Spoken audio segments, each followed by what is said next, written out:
Please, Dr. Jones, no time for love. We've got company.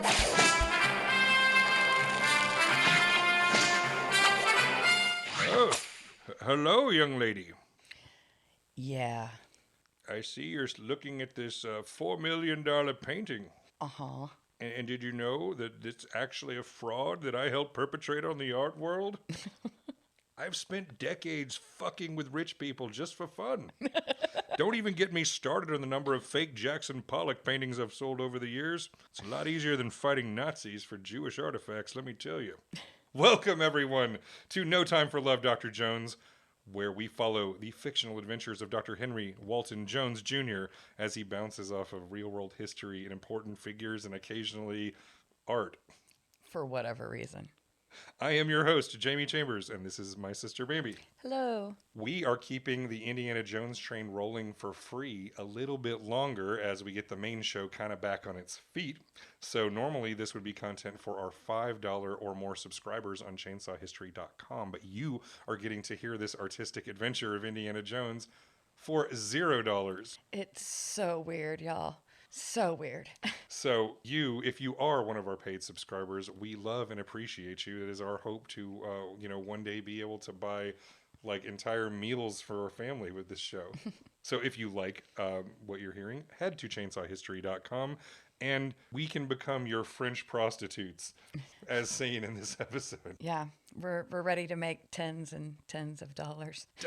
Entire dozens of dollars. So for anyone who wants to follow along with our little adventures of currently young Indiana Jones, you can go to a YouTube channel called Young Indy Restored, at least until the Disney Corporation finds out, and you can actually watch. There's one of the playlists on there called, it's called Chronological Order, and it literally is following along the same order we are, because in our trek through the life of Indiana Jones, we started with him at 9 years old, leaving with his parents as his father goes on a worldwide lecture tour. And at this point, let's see, we have bounced from, we went from London to pick up his tutor. We bounced down to Egypt, where we had a murder mystery. Yeah. Then, Rashid! Yes, then we zapped up to Morocco for adventures in child slavery. Which was very weird. A little jaunt in marital infidelity in Italy. Which was also very weird. So at this point, we've had some heavy stuff. Actually, honestly, every episode has had a serious shit going on. We've had murder. I mean, we had a murder, child slavery, and yes, abandoning your family to run off on a romantic adventure. And then this one is kind of a comedy. This one's kind of a more goofy romp. And when you're coming into it with the other episodes weighing on you, you're not expecting it to go this way at all. No, it's very, like, the tone of this one is hysterically weird. Yep. So, this episode, just to give you a little peek as to what's ahead. This episode features a Spanish maniac repeatedly firing his pistol into the air, a 9-year-old boy hanging out with naked women and prostitutes, desecration of a corpse, and of course the aforementioned art fraud. Plus many historical figures in this one. Oh yeah, like this is going to be the longest one of those sections we get to. And speaking of sections, I don't know. I'm making this up as I go.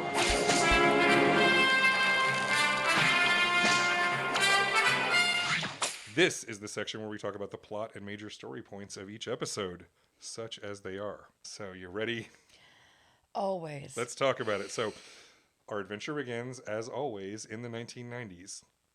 As for some reason, old-ass Indiana Jones. Yes, this ancient fucking guy who wears the exact same thing every single day. He has his shirt and bow tie, his rumpled coat, but always his signature fedora. And his cane. His cane, his eye patch with his glasses over. It's and all... this time he has wandered into an art gallery where apparently there's going to be a very high-end auction. Yeah, and it's never explained why he's there. Well, it's never explained why he's anywhere. Yeah. Even though, like I said, you're assuming, at least unlike some of these other ones where it's like, let's see, last episode it was just like he's playing pool and that makes him think about the time his mother cheated on his dad. because of physics. At least this one is a little more direct. Like, he probably came here because he heard this painting. Yeah, he's like, I got personal history with this fucking painting, and I got to tell a random stranger about it for 4 straight goddamn hours. She was really into it. Oh no, though. she gets instantly into it. So let's set the stage for our listeners. So you see, old Indiana Jones wanders in as a number of people are remarking about a Degas painting, and it is actually a very famous painting called "A Woman by the Toilette" or "Woman at the Toilet" or whatever. But just basically, it's a bathing woman seen from behind with her arm kind of up with a sponge. At her and shoulder. she's in like a basin. Yeah, an old wash tub. And then old Indy just immediately starts volunteering information to this pretty blonde yuppie who's just there, admiring the Degas. And there's a few other like fussy art people making their own comments about the painting. And she's like, you know the Degas? And he's like, yes, I was there when this was painted. It gave me a whole new understanding of art. And the lady's reaction was literally like, you were there when it was painted? That's really neat. Yeah. You clearly senile old bastard. But like you said, she, like most people in this show, old Indiana Jones has this like spell he casts over people where the moment he stops talking, they're like, they can't leave. Yeah. They're cornered. They're trapped. And for whatever reason, they're excited to be there. Yeah, like by the end, like the last one, he got a biker mama crying over the romance of his mother. And a guy who is not his dad, and then this time he's got this woman just like mesmerized, and apparently, like as we see later, like he's followed her from the floor of the art gallery into the auction itself. But that's it, because the moment he starts talking, we dissolve because we only got like 42 minutes, So with not accounting for commercials, we got to pack some shit into this one. Yeah, there's so much shit packed. So old Indy's like, picture this, France, 1908. I was on a world lecture tour with Mom and Dad. And so he immediately starts giving us like history points. Like the fact that George Lucas did this. And like, I don't talk about this part much because like, I'm not going to watch all of them. But every single episode of this show had like little historical documentaries that were meant to like be used in the classroom. The whole pitch was that you would show episodes of the show in the classroom, then you'd watch these documentaries about the people that were met in the show. So that's why, and so it's like there's always this, and they always just cram extra stuff, which is why Miss Seymour is always like, Henry, when was that pyramid made? And he's like, oh yeah, that was the pyramid, blah blah blah. And it's like, so in this case, you hear the old Indiana Jones voiceover going, back home, Taft was elected president, and Jack Johnson was the first black heavyweight boxing champion. Yeah, let's just throw that in for like no literally reason. Nothing to do with anything else, but those are true historical facts, Bambi. They're giving he's like, I gotta set the scene for you. So then we see Ms. Seymour taking little Henry around just gorgeous, iconic locations in Paris. Because as you say, the real money in this show was spent on the cinematography and the location scouting. And in this one, it was just like he said a kind of a sad goodbye to his mom as his dad whisked her off to whatever the fuck they were doing. Yeah, this time Mom and Dad aren't even like, and once again, we're not going in the order this aired on television, but like in our order, like last episode, Henry really, like Indiana Jones was not the main character. It was actually his mom. Yeah. Whereas this one, they aren't even characters.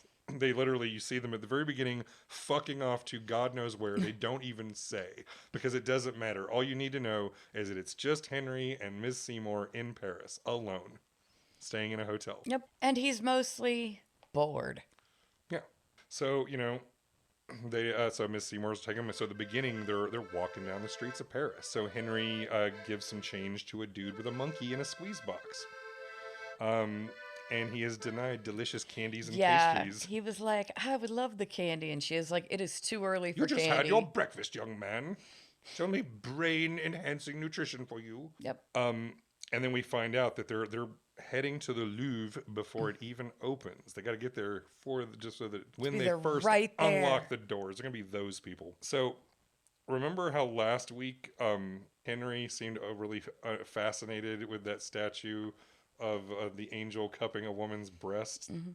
And David. Yeah, and the statue. But this time he seems sort of bored by the painted titties on the wall. He literally like rolls his eyes and walks away from a completely nude woman, which is displayed on network television because it's art. And this is like the second week in a row we've gotten primetime titties on display for a 9-year-old boy.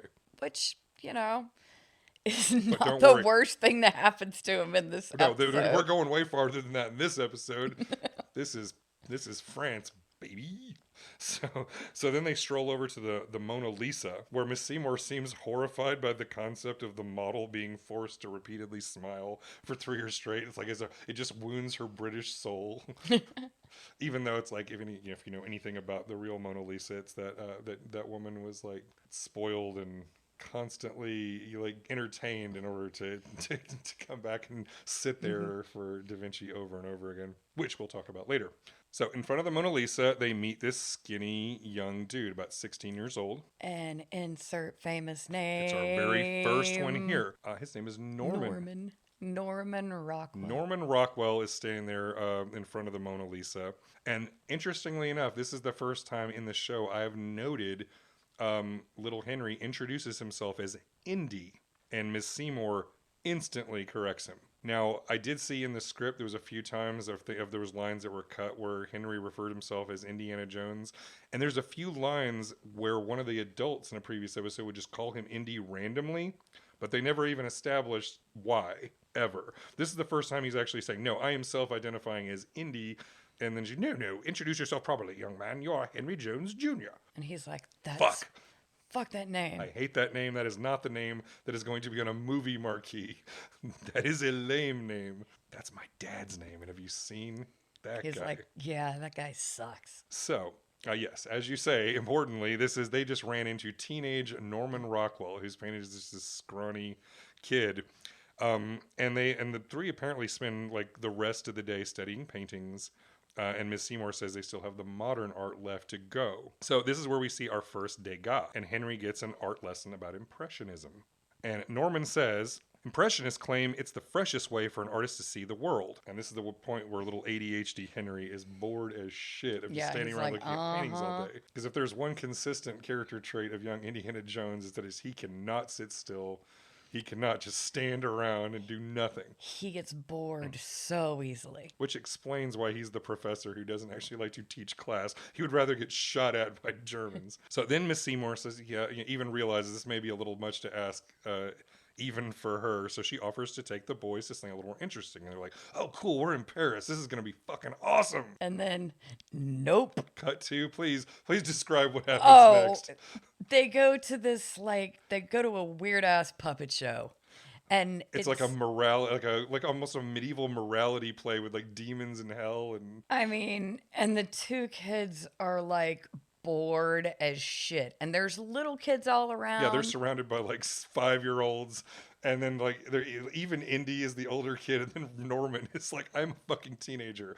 I get drunk with artists every night. Yeah, because they're bored. But the little Seymour, demon puppets. but they pretend they loved it to Miss Seymour. Yeah. Because they want to pull some bullshit. This is where the hijinks begin, and they do not stop for the rest of this episode. Yeah, this is where you get to buckle up. Yes, so they assure Miss Seymour that it was great, but she tells him it's time to go back and write your giant fucking term paper on Leonardo da Vinci, you 9-year-old. And they were like, no, but please, Henry say, one more puppet show. God, no, yeah, what we need in our life is to close this fucking puppet show down. Please, Miss Seymour. Henry and Norman gaslight Miss Seymour and convince her they want to shut the puppet theater completely down, see the next showing, and she's got like letters to write and personal business to attend to and wants some peace and fucking quiet. So she's like, this sounds like a great idea. 1 hour. And she's like, you must come back to the hotel straight away and get back on your paper. So like, if we're thinking back to the last episode, she has to be thinking at this point that the child slavery thing kind of scared him straight. Like, there's no way he would pull any shit after what happened, in Morocco. And he didn't do anything like the last episode in Florence. He was well behaved. He like at one point he kind of ran over to a balcony but never out of her sight. So she must be thinking, you know what? I got this kid whipped into shape, and he saw what happens when you just run off in a strange city. So I can just trust this wholesome Norman Rockwell fellow who would never get my young charge in any kind of trouble whatsoever. And then the shenanigans start. Never trust children. No. She is, as a longtime teacher, is naive as fuck. Well, that's because she taught grown people. Well, no, and also too, her previous student was his dad, who didn't do any of this and never did anything interesting even once. That we know of. So having ditched Miss Seymour, Norman uses reverse psychology to trick Henry into going to see the real artists. Because at first, like, Henry's like, art, I've been dealing with art all fucking day, dude. I would rather do anything else. But then Norman's like, yeah, you're right. It's probably too dangerous, for a little kid like you. And then Indiana Jones is like, fuck! Danger? I'm in! I love danger. Danger's my favorite. So we see them walking the streets some more. You see acrobats and blacksmiths and general weirdos everywhere. They stop at an art supply store so Norman can pick up some pencils and a notebook. And Henry, for the first time, looks in Norman's sketchbook and suddenly sees, like, really great, pencil sketches and charcoal sketches. He was really good. So the first picture he sees is apparently Dr. Alfonso Rockwell, who Norman explains is the inventor of the electric chair. Now, this is one I didn't look up because I already have 1,000 other people. I'm just going to assume that is a correct historical fact, and I'm never going to find out, and I will violently defend my right to never be corrected on this. So Dr. Alfonso Rockwell, totally the inventor of the electric chair. He thought hanging was inhumane and reckoned the chair was kinder. We learn that Norman's parents are extremely religious, only moments before the two boys are solicited by French sex workers. Mm-hmm. And Henry takes a second look at the blonde. Yeah, he's like, hey. And the blondes are like, and the prostitutes are like, we don't give a fuck. You got money. Hey, baby. But no, Norman drags them away. In fact, honestly, it's like those girls are thinking like, well, maybe not the 9-year-old, but like, teenage boy, you can get paid and it won't take long. Yep. Which is good, solid business sense right there. But nope, Henry is they've got dragged places away. to go. There's art. This is about art, Bambi. Uh-huh. The boys reach their destination and grab a table. Nearby, Beethoven is being played on another fucking accordion because it's Paris. And they spot the actual Degas, the man, at a nearby table, talking mad shit straight to an artist's face about this guy's work. And Degas, this old ass. Like, describe Degas for us. He was just like this, like frail Santa Claus looking dude. Yes, and Degas is absolutely fucking brutal on this younger mustachioed artist that is looking over the piece. And then this other guy just jumps up and starts yelling. And we learn quickly it's our next historical figure. Picasso. Pablo Picasso. So yes, that's the guy who's been shit on by Degas is none other than Picasso himself. And I think you all know where this is going. Pablo screams about how he can paint better than Degas in his sleep, that he could paint Degas into the ground. And Norman Rockwell will not listen to shit about Degas and his watch. So he walks up Hell no. Yeah. So he walks up looking pissed, like he's going to just like throw hands with Picasso. And then Henry looks down and sees that Picasso is fucking strapped. He has got a pistol tucked in his belt. And he looks like a goddamn maniac. No, he is and no, it doesn't look. He is a maniac. This entire episode, he is a lunatic. Which, Picasso. Fair. All right, so Pablo Picasso, as he loudly tells us, invites the boys to his studio to see him be the best artist in the history of all fucking goddamn time. Because, Picasso is humble. Uh-huh. So we cut to a naked woman. Yep. Like you literally see her bare ass. Yeah, in a wash bin. Which I found out that on the original network airing, they actually used the cut of the scene where you couldn't see her. No, they literally just cut it slightly differently. So it was after they'd pulled away from her butt cheeks. But for the home video release, they were like, it's fine. Because we can have bare butts on television even now. But this was pre-NYPD Blue.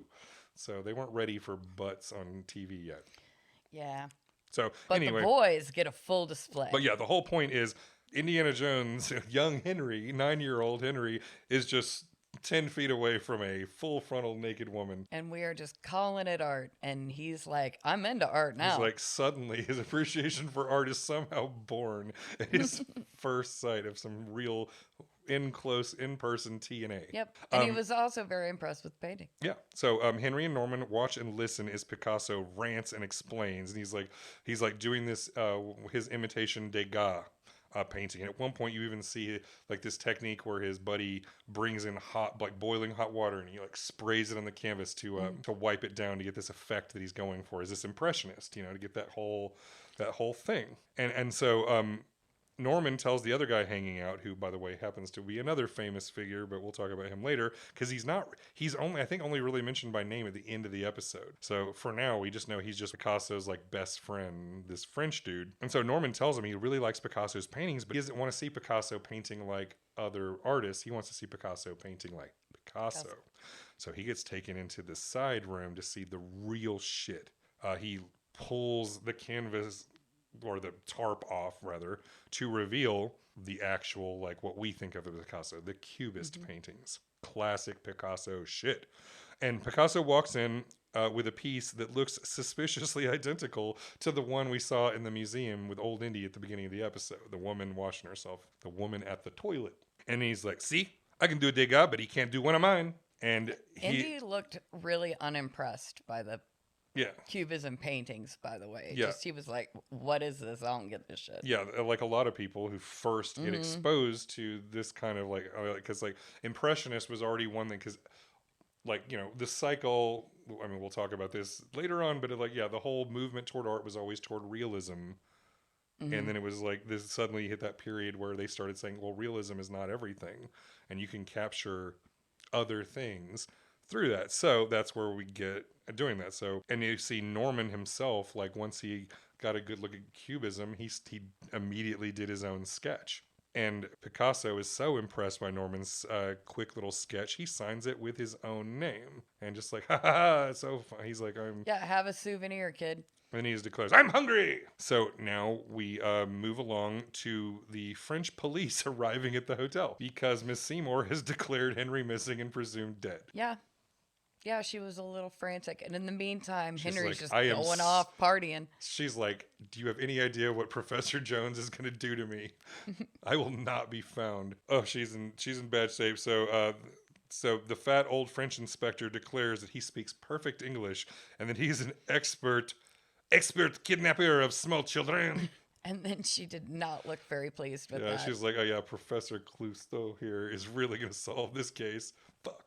She's like, the only person who's going to solve this mystery is me. So back in the streets of Paris, Picasso recruits the prostitutes to accompany them to dinner, which is going to become important because they're like, we're working. And he's like, you got to eat, don't you? Come eat and party with us. And oh, do they? They do. They have a great fucking time is what they do. Honestly, it looks like a pretty cool party. It does. It's wild. They go into a... Yeah, they're walking. They're walking towards the party, and that's where Henry has his last little moment of reflection that maybe Miss Seymour is going to be worried about him. And his teenage older friend is like, "Fuck her." Yeah, and then the other fully adult older friend is also like forget that.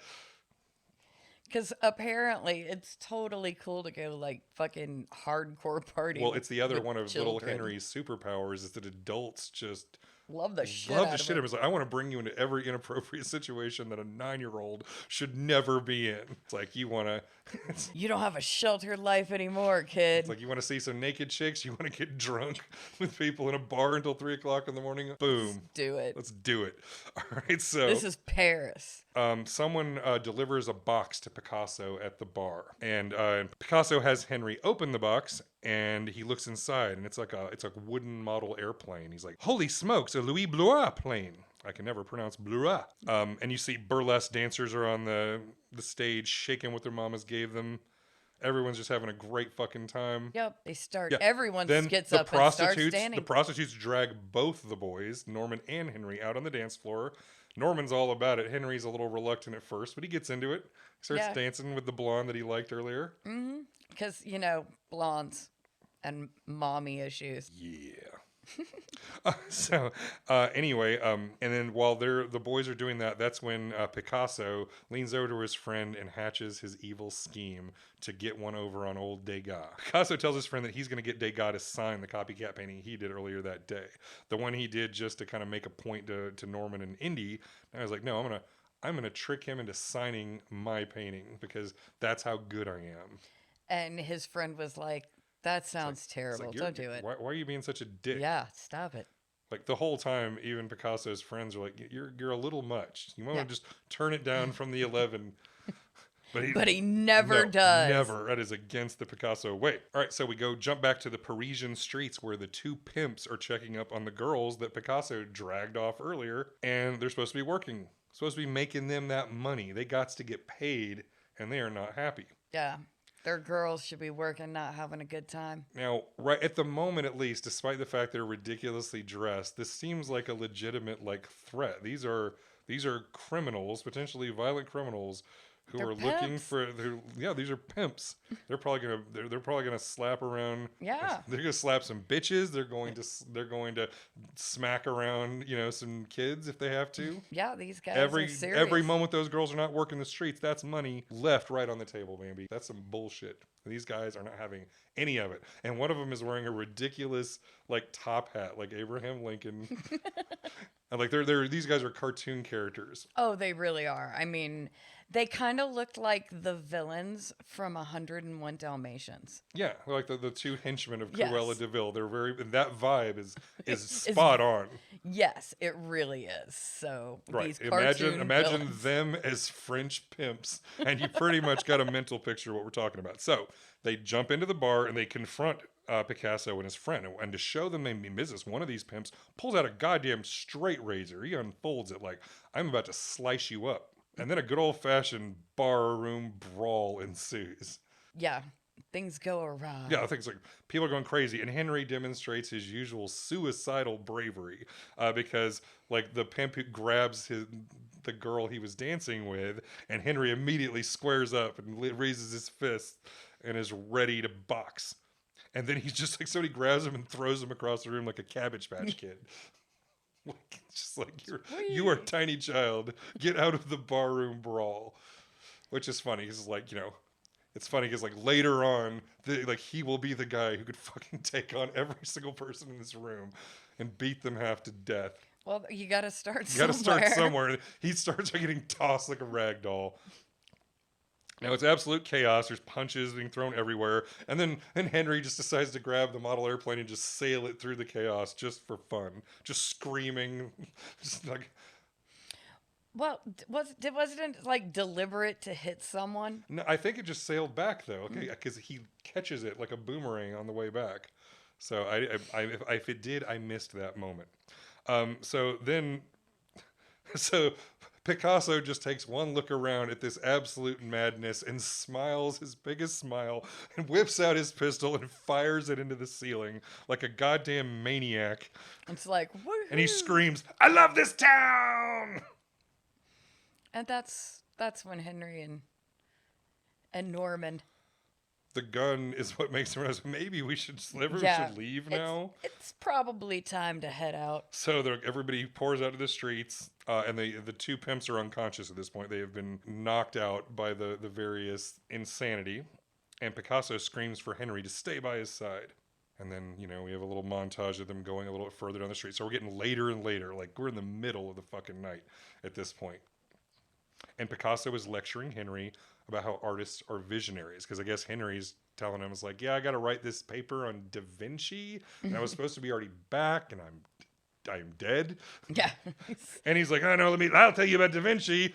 And drunk Picasso is telling him. And so this is where I guess he's being inspired about how you can just corner somebody and force them to listen to you. Lessons he will take to heart. But for whatever reason, he's also mesmerized with crazy ass Picasso. Yes, Picasso's there. So he tells him, Picasso gives this, he's talking about how Da Vinci imagined airplanes hundreds of years before they were invented. And then and talking about how these artists are great visionaries. And this is juxtaposed by the other artists digging through the fucking trash for food. It's so like, weird. What are they doing? He's like, no, oranges. He's like, sometimes the shop boys miss an orange. Oh, delicious. Like, you're talking about how visionary and amazing artists are as they are hobos dumpster diving. Which, for the record, this is the third time that they've eaten with Picasso in the same night. Yeah, because they keep on started going. out one place and ordered food. He didn't get to eat it all, but he ordered his omelet. And then they went into the crazy ass fucking bar where they were getting food. That's right. And then now they're digging for oranges. It's like, why don't you just ever stay and eat? If you slowed the fuck down, you would actually get to eat. All right, so Picasso continues his unhinged lecture on art by putting bicycle handles on his head to make himself into a bull. He's like, magic! Change from one thing to the other. That is what I do, create a new way of seeing things. And Henry points out that Picasso's art doesn't look like anything real, and which Picasso gently pushes to the side. And he explains that all the other great artists before were always striving toward realism, but if they paint a wild horse, it will only just look like a wild horse. And when Picasso paints a horse, you might not see the horse, but you will certainly see the wildness. And Henry kind of digs it. He's into that, and not only that, but at that moment he says the wildness line. Picasso looks over at his model girlfriend, and they exchange a look that implies a lot of pornography. Picasso explains he's trying to give spirit a form. And like I said, little Henry soaks this all in, very wide-eyed. Then the dumpster diving friend says, tell your tuteur that Picasso told you that. And Henry explains that Ms. Seymour doesn't know who that is. And that's when the hot French model says, but one day she will. And she ain't wrong. Yeah, she's not wrong. I mean, actually, Miss Seymour will get to know Picasso a lot better in this episode. Yep. So the adults leave Norman and Henry, and at some point, we presume at like 3 o'clock in the morning, on the streets of Paris, and insisting they come to the party tomorrow night at 9 o'clock. Not worrying for a moment that Henry would be grounded for approximately ever after, this whole incident. But he's into it. He's like, I really want to attend this He's party. like, I can make it happen. Yeah. So then he sneaks into his. Yeah, we'll get about to get to that. So because there's a whole thing that happens before they even get back. So while walking the streets of Paris at night, Henry says Picasso's paintings are stuck in his head, and they look different to him now. And it's sort of like he looks out at the streets of Paris, and he's like, it looks different. And then Norman's like, well, they're the same, and he's like, not to me. So it's like Picasso has opened up his third eye, like he can now see the world in this artistic way after that talk that they had. And it's like this really cool moment. And then holy shit, a pimp grabs Henry, by the shirt, slams him up against a fucking wall, and hoists him 3 feet off the ground. And then we get a hilarious, Three Stooges, that is literally what I have in my notes. So the pimp grabs him, lifts him off the ground, and says, "Where's the girl?" And the other pimp grabs Norman. And so if you just setting the tone up until this point, there was the barroom brawl was a little silly earlier, so it gives you a hint of it. But in terms of violence against children, we're not that far away from the Moroccan slave episode where people were just straight up killed on camera, and little children are being whipped and crying. So seeing these kids just being accosted in the streets is kind of at first it literally did. I was like, Jesus Christ, we saw this guy with a straight razor in his hand earlier, and now he's literally threatening a 9-year-old. However, like you said, Three Stooges bullshit happens. He pokes him in the eye with 2 fingers. Yep, he does the 2-finger eye poke. That causes him to drop, so then he stomps the guy's inset, and then he immediately punches him in the breadbasket with all of his 9-year-old strength. And the guy keels over. And just keels over, and then scrawny little Norman easily bests the hardened French criminal, and they immediately are able to take off running. And in the style of all Indiana Jones movies, everything we just described gets punctuated by these little cartoony sound effects and music, because it's very silly, and it's meant to be. I mean, literally, it was boink. And to be fair, there's plenty of even the later cinematic Indiana Jones. It is campy and goofy. This is of that tradition. So the kids make a break for it, and even the punch, Indy punching this guy in the stomach sounded like an anvil being hit with a shovel. It's fucking ridiculous.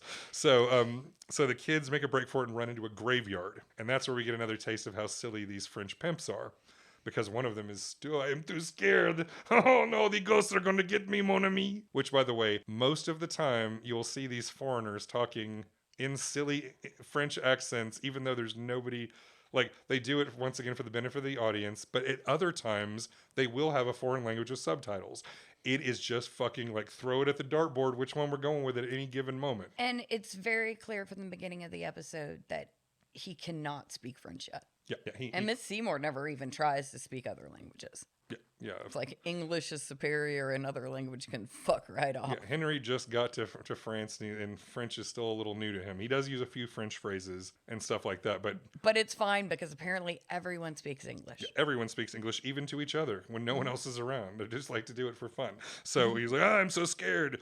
So Henry's like, come here, Norman, and they drags him into a mausoleum to hide, which turns out to be a terrible idea because suddenly he sees a skeleton and shits in pants and screams. He freaks the fuck out, which is stupid because in the very first episode he was looking at a dried out mummy. Well, but the mummy fell on him. He's still got some fucking PTSD from Ka falling on his face. And so he sees this skeleton, freaks the fuck out. And then they run over there and they see the night watchman is passed out drunk, like a good little stereotype. So this fat old French dude is there and he's got like a white sheet pulled up over him and a bottle of wine tucked under his armpit. And that's when Henry grabs the white sheet off him and waggles his eyebrows like his new friend, the French prostitute, was doing earlier. Because like, I got an idea. Let's fuck with these guys. So the evil pimps are getting closer to the boys' hiding spot when suddenly there's an otherworldly moaning ahead. Then a spectral figure with a skull face floats up from behind the bushes, and the two men scream and cry. And run away comically, by the way. Like, this whole scene with them is so cartoonish.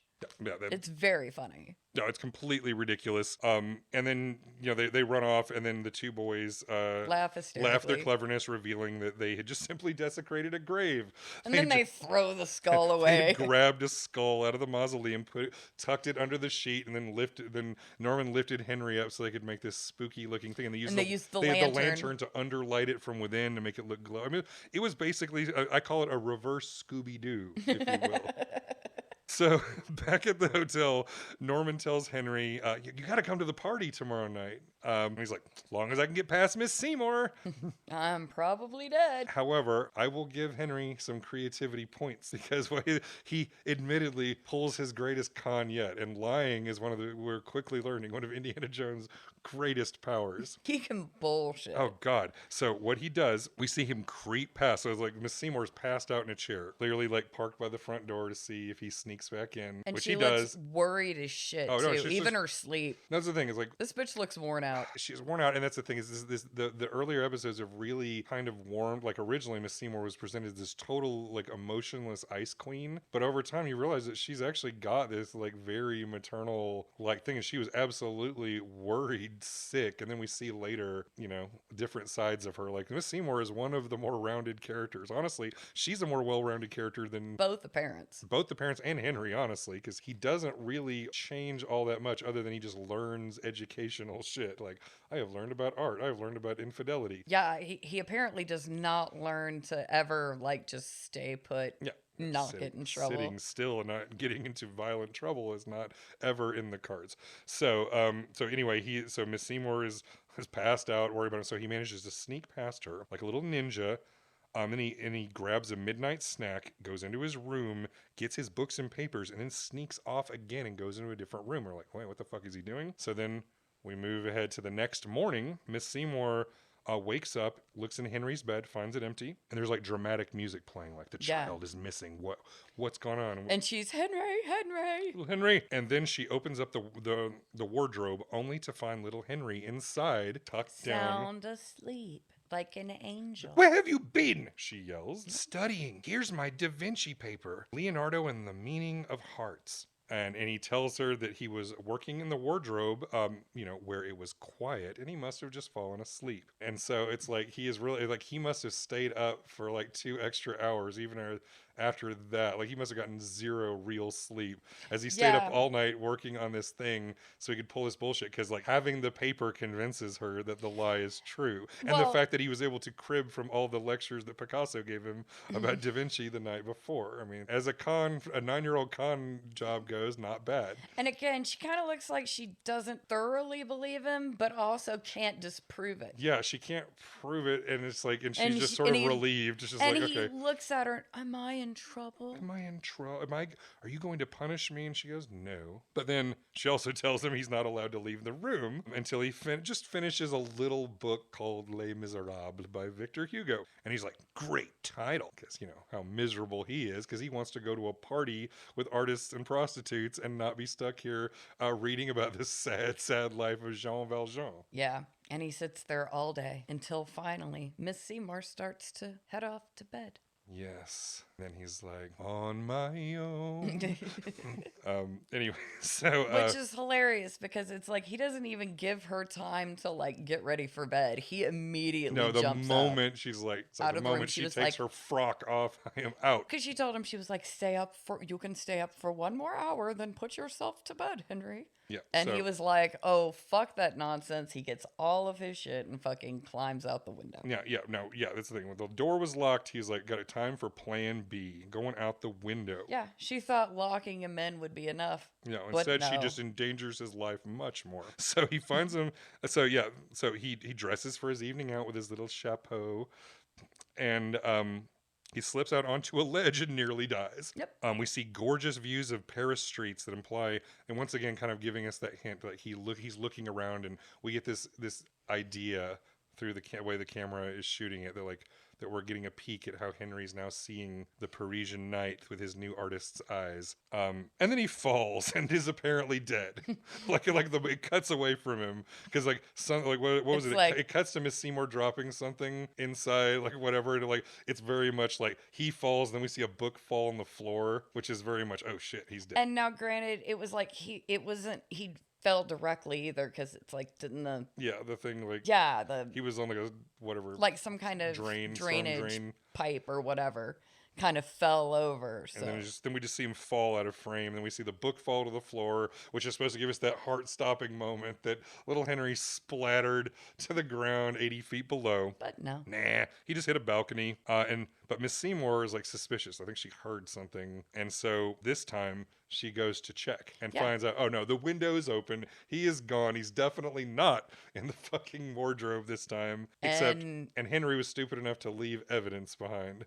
Note, he wrote down a note to himself so he wouldn't forget where he was supposed to go. And then he left the note behind so Miss Seymour would know where to go. So now Miss Seymour is on the trail. She is. She's hot on the trail. No more French detectives. So Henry catches up to Norman on the streets. He's like, the world's gone crazy, Norman. First, Miss Seymour locked me up in my room, but then I escaped and nearly fell from the rooftops. And he's like, whatever, you're late. It's like, don't fucking embarrass me, dude. This is a grown-up party. It's kind of serious, is what he says right before they open up the door, and it's like pure lunacy. Like everyone's in costume. Picasso's dressed like a mime. It is absolutely ridiculous. Like there's bright colors and like smoky haze everywhere. And Henry is like, this is a damn good time. Yeah.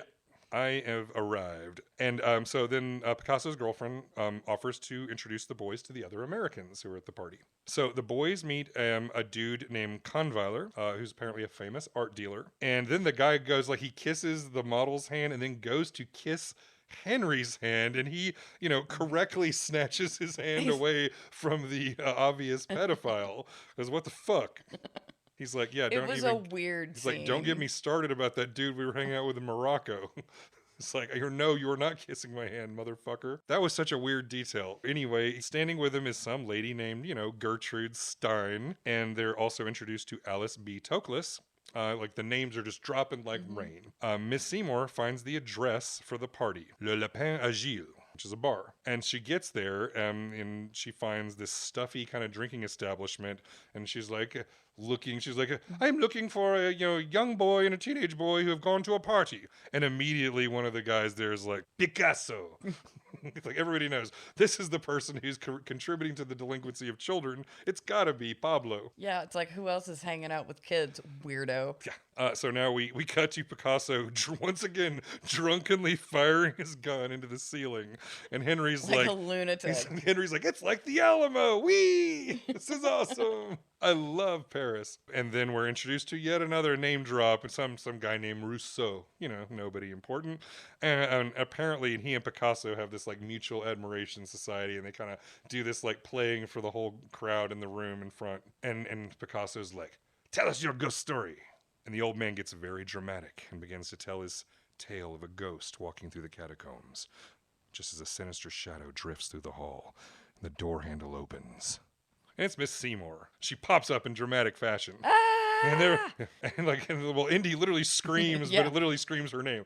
Like it's like simultaneously spooked by the story and fuck, I'm busted. Like all coming out all in one little moment. And then hilariously, Picasso's got his pistol up by his face, turns and looks at her, like the camera, in a sinister fucking way and says, "The tutor."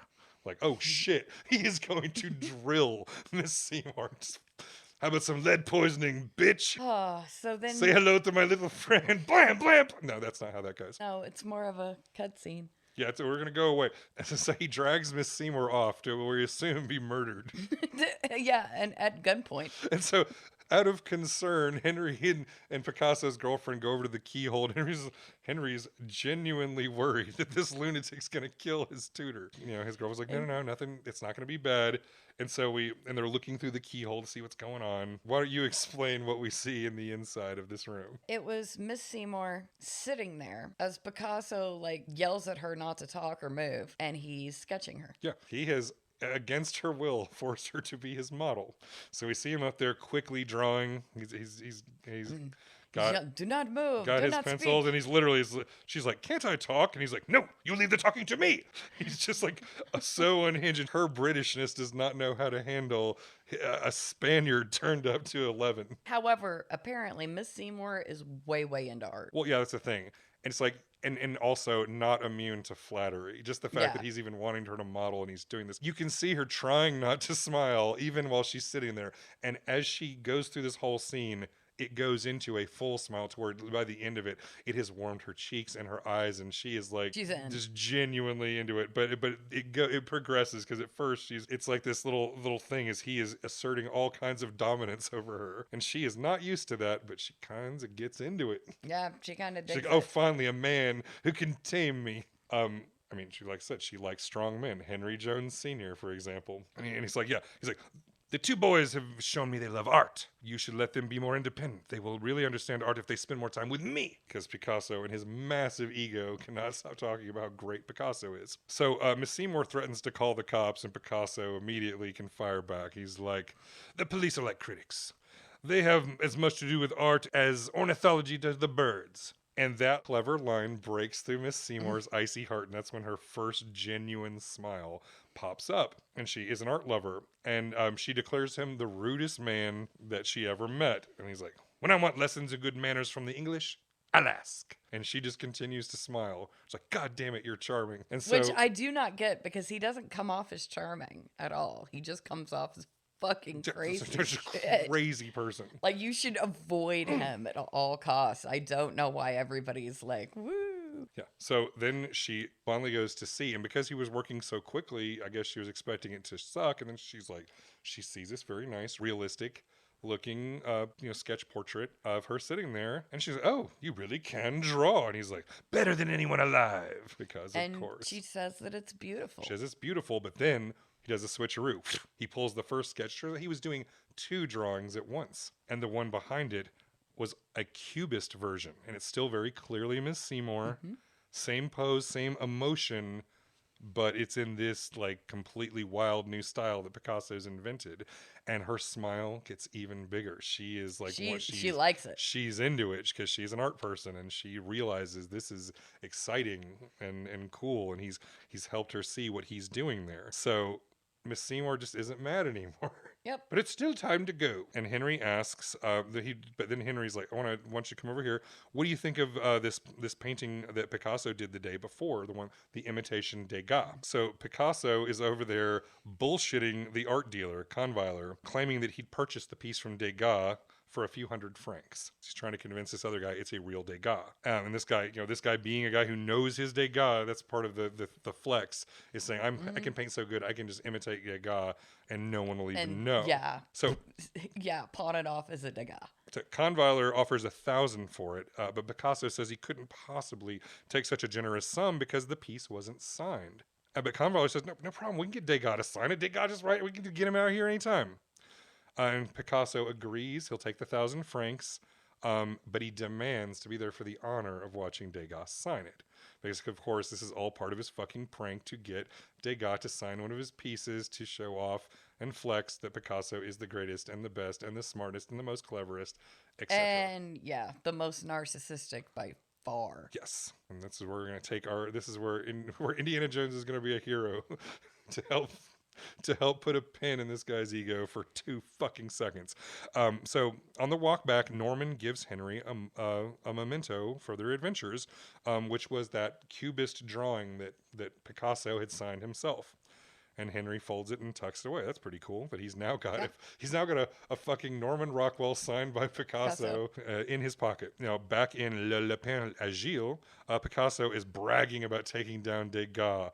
He's like an old bull being taken down by a dashing matador. Because Picasso is Spanish, you see. And his friends are calling him out for being a complete asshole. Like, why are you going to this length? Just for your fucking ego. Get over yourself. But he will not listen. He is so in love with this plan to get one over on Degas. This is the big scene where Degas is supposed to sign this painting for the art dealer Cartweiler, and Henry is standing there at this moment. And at one point, Degas kind of is looking at it. He's like he doesn't really remember. He's like, I must have been tired. But then he goes ahead and he leans over to Henry and he says, "The pigment I use doesn't smell anything like this." So he totally knows this is not one of his paintings. But he signs it anyway. Picasso loses his goddamn mind at this point and goes on a narcissistic rant about how he's a genius and Degas an old fool, and just because it was never about money. Because Picasso, if he wanted money, he'd just sell his cubist work, which he will not sell. But it's not because it is just purely about the flex. It's about the ego. So he's just running around the room and then pissing off Cartwright. Is like, well, I believe you owe everyone here an apology. But Pablo drags in the boys as witnesses. He's like, yeah, you saw me. You saw what I did. But they're a little over Picasso at this point. They're like, nope. See you do shit, buddy. Nope. Didn't see a damn thing. Degas is obviously Degas. Yeah. And then Norman says, looks like a Degas, and it's signed by Degas. Then Picasso goes violently insane and probably would have shot everyone in that room dead if he wasn't stopped. So Henry decides to pull another one and like maybe sprinkle a little salt in his wound and once again like kick Picasso in the nuts just a little bit more. So he pulls out Norman's cubist sketch that Picasso had signed and offers to sell it to Conviler, who is absolutely delighted because Picasso does not sell any of his cubist pieces whatsoever. That's why they're so fucking in demand and everybody's going crazy for them, because he hoards them. He hoards them, and suddenly there's this signed Picasso that he can get his hands on because it belongs to this little kid. And everyone praises the sketch, including Picasso's friends, just because, once again, they were in on this plan to fucking... they were like, we're really dogpiling on Picasso. We're over you, Picasso. And they were like, yep. And then he starts going nuts. Then that's the thing. They start praising the sketch. They're like, only Picasso could do such a great work. And because of Picasso's ego, he can't help himself. So he's like, yeah, it's me. Sure. And then Conviler costs up 1,000 francs because they kept driving the price up. But then Henry gives half of it to Picasso and half of it to Norman because he didn't want the money. He just wanted to make everybody feel better and make his point. Everybody's friends again thanks to the power of money. And we still don't know why he's there, because he should have been dragged away, never to return to these fucking lunatics. Miss Seymour was very trusting of Norman Rockwell once again. Just whatever. So at the end, you see Pablo lifts little Henry up in joyous celebration of fraud, and they hug it out as we fade back into the 1990s as old And indies. he said, he was like, I should be your art Oh yeah, I yeah, should he's be like, your art dealer. yeah, he's like, yeah, you should have me as your agent. We could be making some sweet bank because you see, I am a hustler. But no. So yeah, they're hugging, and that's when we fade back into the 1990s as old Indy's story is winding down. At this point, he's followed the yuppie blonde lady into the auction itself. And he's like, I'm not sure if Picasso ever knew, but that guy was almost blind at the time. But that guy was a sly old fox. I think he knew what was going on. So in the end, the joke was on Picasso. So The Woman at Her Toilet by Degas hits the auction and goes and eventually sells to this Japanese businessman looking dude for $4 million. And they get a little private chuckle out of it. Yeah, then so Indy taps the winner on the shoulders like, goodbye. And the guy answers, I hope so. One day we'll be rich enough to afford a Picasso. Smirk, smirk. Get it? Because it really is a Picasso. And no one knows except old Indiana Jones and this random lady that's there at this auction for some reason. Yep. Because everyone else is presumably very dead. And there we go. That's what happened in that episode. It was weird as shit. There was so much fucking It just sure weird. was. And what a tonal shift from the episodes we've been doing before. Everything's so fucking dire and serious. Like I said, murder, child slavery, and a family near being torn apart. And then now we get wacky hijinks with Pablo Picasso screaming and firing his gun into the air. And you know, pimps chasing children into graveyards and being scared away by Scooby-Doo hijinks. Yeah, and he became friends with a young cool Norman Rockwell. So, speaking of all that, that leads us perfectly into the next section. That belongs in a museum.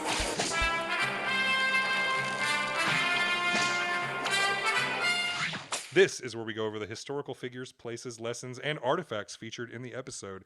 And holy shit, Yeah, we got some names to chew through. This one's packed. So, our very first name dropped today is Edgar Degas, known for being a French artist for paintings, sculptures, and drawings, best remembered as a key figure in the Impressionist movement.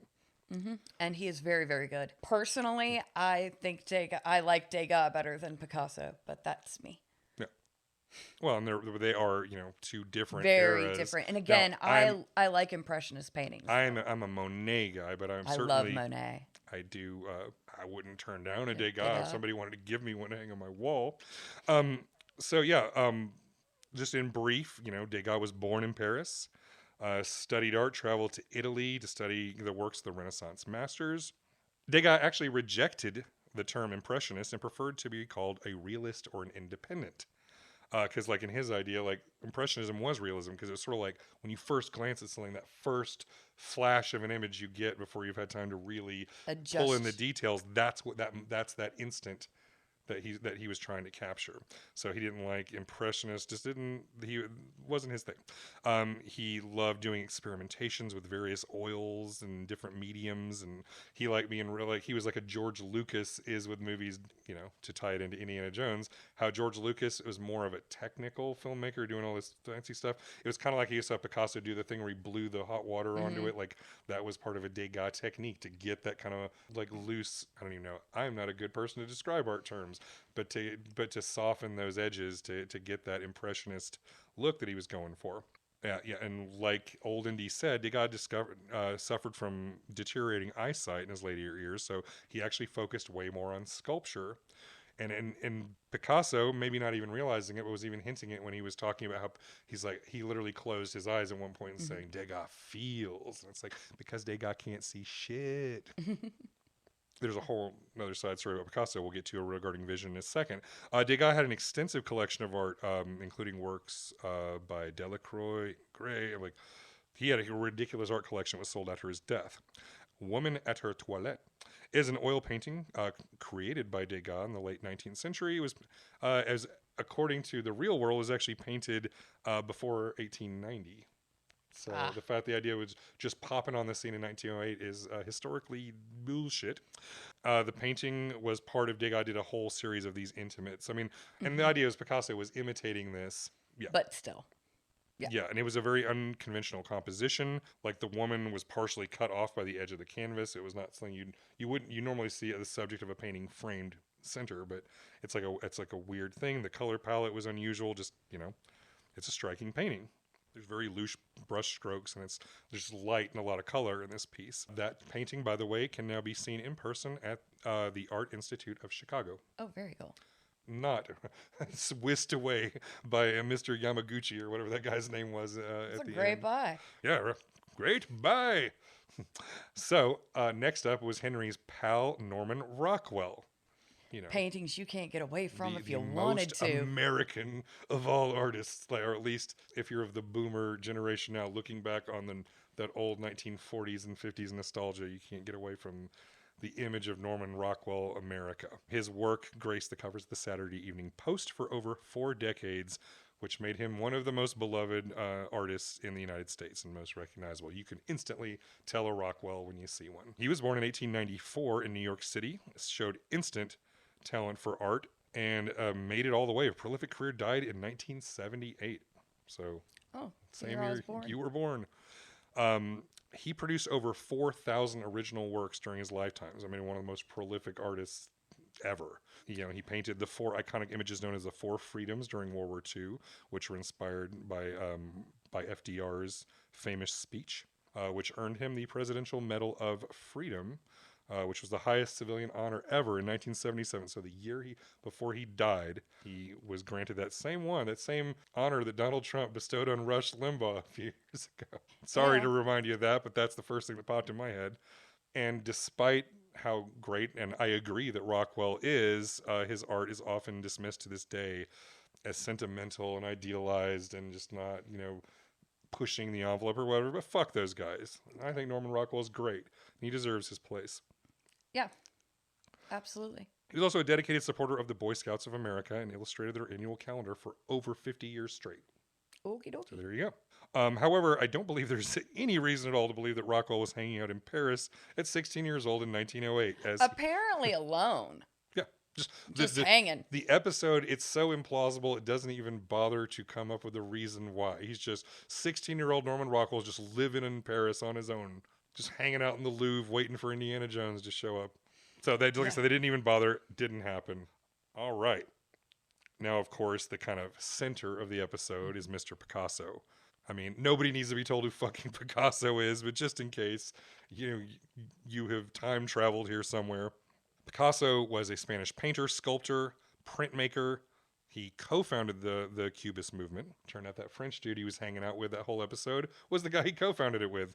And he became one of the most influential and famous artists of the 20th century. He revolutionized art in an incredible way, and this episode was very much trying to show us that he was a genius, he was also a goddamn lunatic. He was a complete lunatic and maybe a bit of a prick. He was born in 1881. Like Norman Rockwell, also showed an incredible talent for art in his early age, and his career spanned over 75 years because he didn't die until 1973 as an old fucker. His actual full name was Pablo Diego Jose Francisco de Paula Juan Nepomuceno, I can't even pronounce that one, Maria de los Remeros Ciprarsenos de la Satisma Trinidad Martyr Pacheco Clito Ruiz y Picasso. None of that was pronounced correctly. So he just went by Pablo. You can't say his Picasso. name in a single breath. His blue period lasted from 1901 to 1904, and then his rose period until 1906 were named after the dominant colors in his paintings during those periods. He had this one groundbreaking painting in 1907 that paved the way for the whole Cubist movement. Also, hugely prolific. They said estimated 50,000 artworks in his name, including over 1,885 paintings, over 1,228 sculptures, 2,880 ceramics, and over 12,000 drawings. Jesus Christ. That's a lot. And during WW2, Picasso remained in Nazi-occupied Paris, where he continued to create art and even joined the French Resistance as a member of the Communist Party. Picasso. He was a lot. He was a lot. And now we're going to move on to that pretty lady whose bare ass we saw in the episode, Fernande Olivier. She was a French artist, model, writer, and muse who was most famous for her relationship with Picasso during his early years in Paris. She was the subject of many of his paintings and drawings, and her presence was considered a huge influence in the development of his artistic style. She was born in 1881 in Paris. She had a very difficult home life in her early years and left to become an artist model because she was hot and not at all shy about taking off her clothes. Nope. She met Picasso in 1904 and became his companion and muse for nearly 7 years. Olivier later wrote memoirs about her life with Picasso and her experiences in the bohemian Parisian art scene, and she died in 1966. So she actually made it all the way to the 60s. She was probably a groovy as fuck old lady. So she started her relationship with Picasso when she was still married to another dude, and she and Picasso never got married. She was considered Picasso's first great love, as she appears in many of his early works, including that famous painting that launched the Cubist movement. She was also romantically involved with other prominent artists over the day, including Renoir and Matisse. Ooh, good for her. So she boned herself a few well-known names. She was like, I want to be in all the art. I am, literally. It's like she is immortal because she inspired some greats. And Good for her. I can imagine how she did that inspiration. Sounds Good like she for was you, a good, bitch. Good seriously, for you. sounds like a good time. Olivier's memoirs, Picasso and His Friends, and Loving Picasso provide valuable insight. They're all one of the reasons we know so much about what a fucking unhinged lunatic Picasso was, because it really gave us insight. It was like she lived with him and loved him and all that for years, especially during that part of that artistic community in the early 1900s. But their relationship ended in 1911, but they did remain in contact, and Picasso continued to paint her even after they separated. So he was not so bitter that she still inspired his artist soul even after they were parted. Well, I mean, at some point he had to understand that he was a fucking lot. Yeah. Yeah, he probably, every once in a while you just calm down like, God, this, Jesus. Yeah, sorry.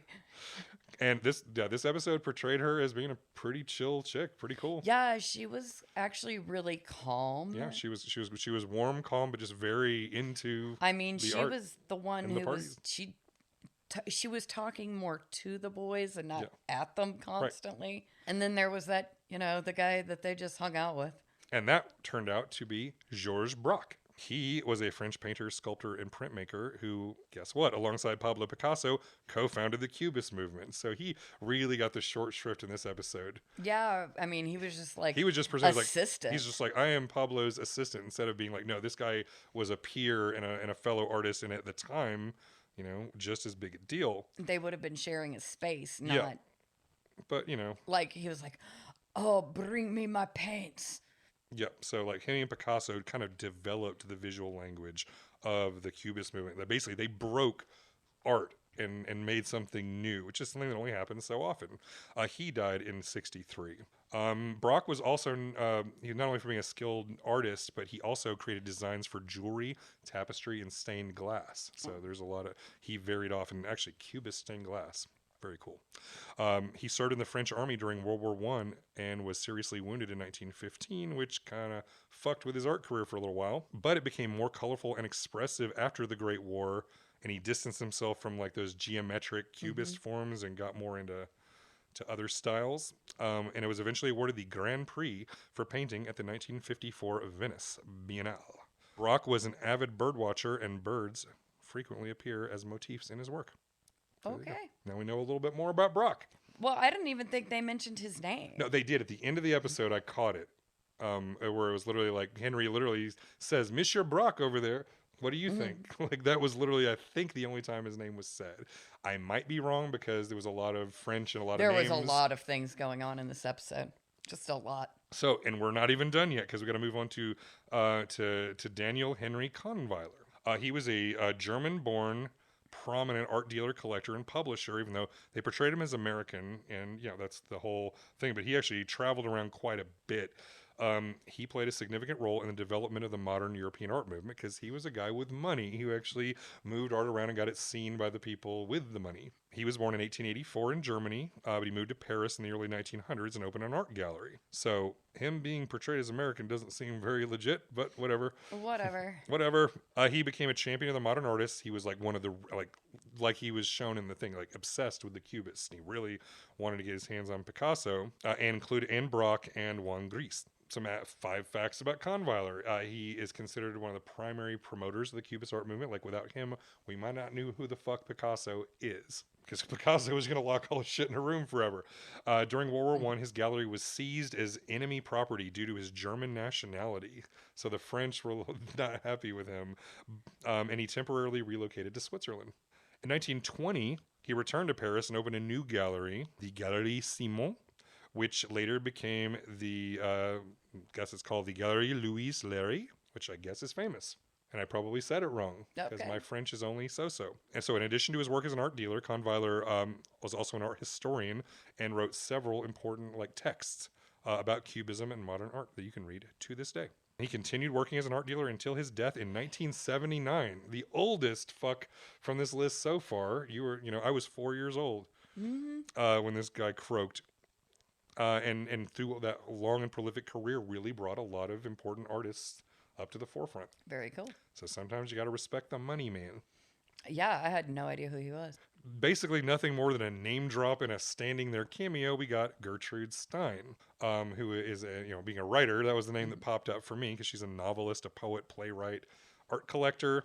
And she is known for her development in the popularization and modernist movement in literature and art. She was born in Pennsylvania in 1874, and she moved to Paris in 1903, where she became a very prominent figure in the city's avant-garde art scene. She hosted a salon in her home and frequented by numerous renowned artists and writers of the time. So Good for her. Here's some interesting facts about Gertrude. Her writing style is characterized by repetition and a focus on the kind of the musicality of language. Has a lot of sort of musical rhythm to her use. She popularized the phrase "lost generation" to describe what happened to everybody after World War One. There was the attitude before World War I and then the attitude after. She was friends with and collected the works of many famous artists, including, guess what? Picasso and Henri Matisse and Juan Gris. She collaborated with composer Virgil Thompson on the opera Four Saints in Three Acts, which premiered in 1934. And her most famous work, The Autobiography of Alice B. Toklas, is a memoir of her life written from the perspective of ... Next person, Alex B. Toklas. She was an American-born member of the Parisian avant-garde art scene, best known for her relationship with Gertrude Stein and her involvement with the artistic and literary circles.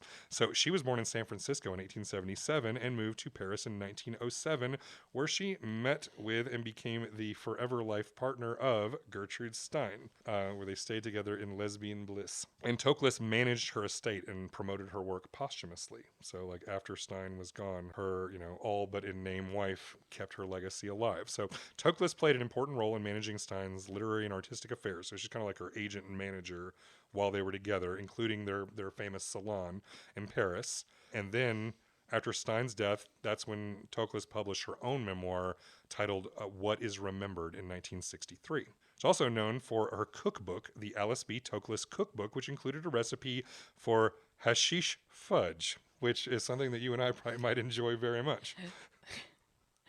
That's awesome. Yes, a concoction of fruits, nuts, spice, and cannabis. Sweet. We can look this recipe up and try it ourselves. Toklas converted to Catholicism later in life, and a relationship with Stein remained a source of controversy within the church. It's yeah, I'm sure. She never regretted loving Gertrude Stein. Following her death in 1967, she was buried next to Stein in Paris's famous cemetery that I'm not going to try to pronounce. But she actually got to be married in spousal fashion. That's awesome. Yeah, so that's who that person was that was mentioned for a half a second in this episode. Yeah, I liked it. I liked the lesbian love affair. Yeah. I dig it.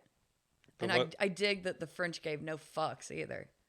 Definitely, They're Paris like was the a lot church. cooler than certain other places. At least, but then again, also in the scene that they were in. Yes. The avant-garde art scene's a little bit easier to be. Which again, it's like we had avant-garde art scenes here in America that were just as cool. Oh yeah, all the cool bohemian art colonies all had anarchists and gay people and just having cool parties and doing drugs and having way more fun than everybody else. Yep, writers and artists and creatives of all kinds just kind of, milling together and sometimes doing drugs and having lots of sex. Absolutely. And now we're going to move on to the old guy that was introduced toward the end of the episode, Henri Rousseau. Lots of people heard about him. Kind of a famous post-impressionist painter who gained recognition for his naive, dreamlike, and sort of fantastical scenes. Completely untrained, like no formal art training, is self-taught. Rousseau, nonetheless, giant impact on modern art, and was a huge influence on, guess what, Picasso and Henri Matisse. He was born in 1844 in Laval, France, and Rousseau worked as a customs officer before turning to painting full-time in his early 40s. So he was like middle-aged before he really got going. He, like I said, Yeah, he was working. yeah, he was a working man. Like I said, largely self-taught and developed this unique, like they call it a naive style that set him apart from his contemporaries. And his work gained attention and was celebrated by the avant-garde artistic community. And he died in 1910, so we saw him 2 years before he would have croaked if it was the real world. So here's a few little tidbits about Rousseau. He never traveled outside of France. Yet he painted exotic jungle-like scenes inspired by visits to botanical gardens and just illustrations from books. He just used his imagination That's nice. to do some really cool stuff, having never once, left Western Europe or even France. His paintings were initially ridiculed by critics who, once again, called him childish and unsophisticated. This is like, kids' finger paintings, you silly man. And then, of course, critics... I believe Picasso had something to say about critics early in the episode. Mm-hmm. About how the police and critics were about as useful as each other. Kind of a based thing for Picasso to say. Despite his lack of formal training, Rousseau was a meticulous painter who really did work on his details. Like, it may have looked like naive and childish, but it's like it was all very much on purpose. Yeah, and it was layered. Yeah. In '08, same year as our episode, Picasso held a banquet in Rousseau's honor that recognized him as an artistic genius and wanted to introduce him to this younger generation of artists. Like, he didn't want his old friend to be forgotten because, he was about to, to drop dead any day now. So that, Picasso did have his moments and his good side, and certainly had respect for that guy. Rousseau's work has been associated with the primitivism movement, which sought to explore and celebrate non-Western artistic traditions. So the bar that everybody was hanging out with was actually a pretty famous cabaret, La Lapin à Gilles. Well, it looked like a damn good time. Yeah. That bar, established in the late 19th century, played a significant role in the early 20th century art scene, as it was a hub for artists, writers, and performers, contributing to the vibrant cultural scene from the Montmartre district in Paris. So just a few little things. The name of the place, La Lapin à Gilles, is French for the Nimble Rabbit. Okie dokie. Which was a change from its original name, Cabaret des Assassins, literally the Cabaret of Assassins. They're like, that seems a little... Well, apparently there was a painting by artist André Gilles that depicted a rabbit jumping out of a saucepan that was hung over the door, so they decided the name needed to go with the art. So the Nimble Rabbit became the name of this watering hole. The cabaret was owned and managed by Frédéric Gérard, also known as Père Fred, Pa Fred, who was a supportive patron of the arts and encouraged emerging talent. So, like I said, we're talking... at the Nimble Rabbit, we got Picasso. We got, I'm going to mispronounce that name, so I'm not going to say it. You'll never know. It's Italian. Henri Matisse, Georges Braque, and many others. Everyone that was in this episode? And more. Picasso's painting of the same name as this place in 1905 depicts a scene inside the cabaret and is considered one of his most important early works. It was sold for $40 million in 1989. Wow. Today, it continues to operate as a cabaret and remains a popular tourist trap. When we went to Paris, we could hang out in this bar. Sweet. Which actually sounds like something I would want to do. That sounds rad. Let's do it. So remember the little model airplane that was featured for 30 entire seconds? Uh-huh. That was that guy I was trying to pronounce badly, Louis Blériot. He was a French aviator, inventor, and engineer.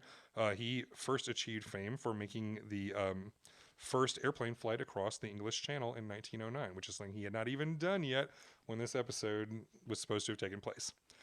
This dude was born in 1872 in France, became an engineer, and before he did that famous flight, he designed and built a bunch of experimental airplanes and a helicopter-like thing that totally didn't work. But everybody was trying that ever since Da Vinci thought of it. The big historic flight was July 25th, 1909, and it was the Bleu 11 monoplane. So it's the 11th model And it took him 36 minutes and 30 seconds to make it across the English Channel, earning him a prize of £1,000 offered by the Daily Mail newspaper to anyone who could actually pull this shit off. So following his success, he founded this aeronautics company, which became one of the largest manufacturers of flying war machines in Europe going into World War One. Okay. And his contributions to aviation extended far beyond that. So he just continued to push the edge of the industry and the science of aviation until his death. And of course, let's see, we visited the Louvre at the beginning. Oh, yeah. Might know. Now that building just happens to go back to, the 12th century. One of the largest and most iconic art museums in the world. It houses an extensive collection of art, sculptures, and artifacts that span many centuries. In the early 20th century, point where this episode was, the Louvre was already considered the major cultural center and repository of important works of art, which is why Miss Seymour wanted to be there before the doors opened, because there's a lot of Louvre to see. So it was originally built as a fortress under the reign of Philip II in the late 12th century, then turned as a royal palace under Louis XIV, until he moved the residence to the Palace of Versailles in the late 17th century. The museum officially opened to the public during the French Revolution in 1793, with the collection of 537 paintings, many of which were confiscated from the royal family and the church by angry peasants who says, no, the art belongs to the people! Vive la Revolution!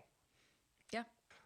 In 1908, the Louvre's collection had grown to include works such as the Mona Lisa, Venice de Milo, Winged Victory, and other significant pieces. The Louvre played an important role in the development of art and art history as a discipline in the early 20th century, and is one of the first museums to employ curators who specialized in different periods of art. So, you're going to be in charge of making sure we have a good collection of this period and type of work. So, the Louvre's iconic glass pyramid entrance was designed, was not constructed until the 1980s.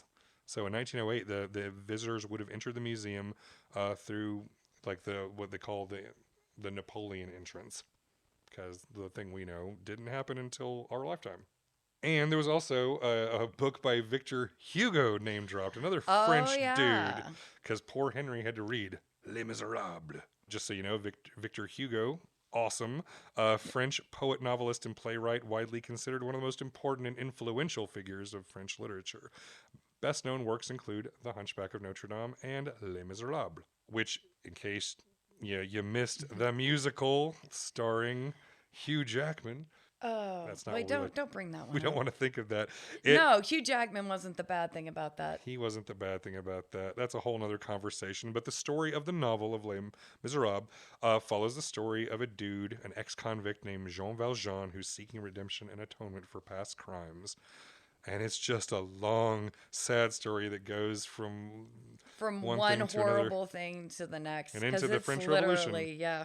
It's one of the longest novels in the world, which is why it's so hilarious that she gave it to a 9-year-old to read in an evening. It is approximately 1,500 pages in unabridged editions. And, that's why we can't... that's why she couldn't get too mad that he wanted to escape. Yeah, it's kind of fucked. The novel initially met with mixed reviews, but eventually gained widespread popularity just for how the tragedy and many, many adaptations. Victor Hugo spent 17 years writing that book. And it was inspired by real people and events that he encountered throughout his life. So it was this sort of melange of stories he'd picked up in France. And it's like, wow...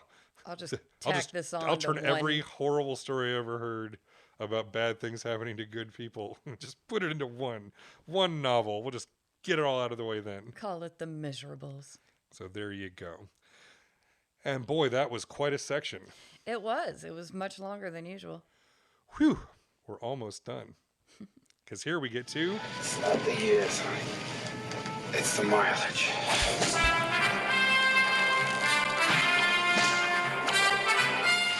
This is the segment where we discuss the development of Henry Jones Jr. into the man and hero he will one day become. Oh, well, this one really opens that door. Oh, yeah, no shit. There's a lot going on here. He kicked open that door. Was like, this is my shenanigans episode. So in thinking about this in terms of things where we got again, curiosity on full display, always wanting to see what's in the next room, look at the thing he's not supposed to. Yeah. escaping out if windows. something is too dangerous, he's got to see, do, or try it. He absolutely loves to sneak out windows. Right. That is something that continues on throughout the rest of his life. He'll just keep on doing that. He's very adaptable. So the moment he's thrown into a new environment or situation, he's just like, yeah. Rolls and with he it. goes with this superpower where these adults just fucking love this little cherubic little boy. And there's from no New Jersey. reason for it at all. 'Cause he's kinda not. bland. Yeah, he's not that interesting. I mean, there's these little moments every once in a while, Yeah, but for the most part, But very I don't much get like it. that. Like I said, he's able to just fit in and make himself welcome in all these situations he does not belong in. Courage, high marks again, like not necessarily in zero common sense, but incredible bravery because he tries to fist fight a French pimp and wins. And well, at one point he just fucking, like I said, pokes the dude in the eye, stomps his foot, punches him in the gut, and runs away. Yeah, I mean, he earned some experience points in this Yeah, episode for 100%. sure. I mean, he tricks them. Yeah, that was the creativity. Yeah. A couple of different moments of creativity in this episode where he's like, let's fuck with these guys. And he creates the ghost using the skull. That he was frightened of He's a like, minute well, if earlier. this scared me, I bet it'll scare these assholes too. So he scares them off. And then at the end, when he helps reverse the joke on Picasso, Yeah, and which plays was a fun. joke on the art world for the rest of time. Yeah, I mean, that was pretty epic. We're like on his deathbed. He's like, I know some shit you guys don't know. Perseverance. Despite being locked in his room and told this or that, he's like, I got a party to go to, bitch. We're going to do this. And he always figures out a way to get his way. And then, his little trick with the closet. Like, I don't think she thoroughly bought it, but at the same time, it was very clever. Yeah, once again, he is. I mean, we've demonstrated this kid is a super genius. He's a little ADHD genius because he is reading at college level at 9 years old, having to write these ass term papers. He's learning multiple languages. He's learning science and physics, and he's doing physics lessons off the fucking Leaning Tower of Pisa. And at the same time, like in these moments where he's like required to be quick-witted, he comes up with all these ideas. So yes, artistic appreciation. Another thing. This was, like I said, this was the story that opened up his eyes. Opened up his eyes. Even more, even though he was in fucking Florence very recently, a city I would argue is even more artistic and beautiful than Paris. I've only been to Florence, so I may be biased. But either way, it's just like he'd already seen a ton of paintings and sculptures. Was like, nah, fuck those guys. This is what opened me to art. That I was a little bit too focused on my mom banging that opera dude. Yeah, I mean, he didn't really get to appreciate the art. Yeah, and it was a little bit more about the music anyway. So, but this time he gets this deeper appreciation. It's like he literally got a new way of looking at things. Oh, now I understand what he's seeing when in a Cubist painting. Another thing he shows off is the loyalty and teamwork, which is, he's shown previous to this, but like he and Norman really hit it off and get this whole Tom Sawyer Huck Finn thing going on in this episode. It's very cute. Yeah.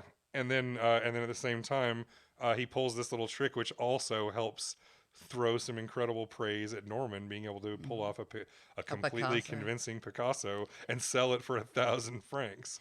And I mean, he did it so fast. Too. Yeah. I mean, It's that like was one of the things they were like, he just picked it up and was like, Yeah. So it's like we got these two artistic geniuses, and Henry made sure that both of them got their thing. And he was a way to boost up his friend, and he gave him the cash, even though he didn't have to.